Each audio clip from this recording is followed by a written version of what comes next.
আরও গতি এসেছে প্রবাসীদের পাঠানো রেমিট্যান্সে। চলতি মাসের 18 দিনে এসেছে 186 কোটি বা $1.86 বিলিয়ন, যা আগের বছরের তুলনায় 42% বেশি। চলতি অর্থবছরের নভেম্বর পর্যন্ত 5 মাসে রেমিট্যান্স বেড়েছে 26%। রেমিট্যান্সের পাশাপাশি রফতানি আয় ভালো হচ্ছে, ফলে বৈদেশিক মুদ্রার রিজার্ভ বেড়ে হয়েছে প্রায় $20 বিলিয়ন। রফতানি ও রেমিট্যান্সে ভালো প্রবৃদ্ধির কারণে কেন্দ্রীয় ব্যাংক বাজার থেকে ডলার কিনে রিজার্ভও বাড়াচ্ছে। আওয়ামী লীগ সরকার পতনের পর থেকে প্রবাসী আয়ে প্রবৃদ্ধি বেড়েছে।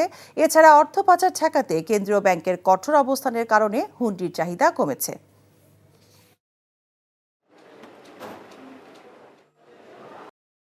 চাকরি পেয়ে গেছি।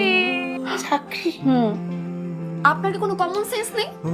আপনি একটা মানুষের বাসায় ঢুকে পড়ছেন কিভাবে? বাসায় প্রবেশের কি নিষেধ আছে নাকি? এই অসময়ে ছাদে আসার কারণ কি?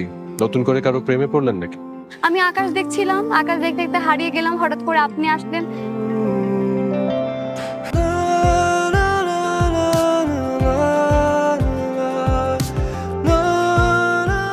তুমি এখানে কেন? আমার অনুমতি নিয়ে এখানে আসা উচিত ছিল তোমার। মা, এই ছবিটা কার? আমার ম্যাডাম এই ছবিটা দেখে প্রতিদিন কাঁদে কেন মা? এই মেয়েটা কি সব কথা বলছে? মারিয়া, তোমার কি হয়েছে? আজ এত বছর পর কি শাস্তি দিব আপনাকে বলেন তো?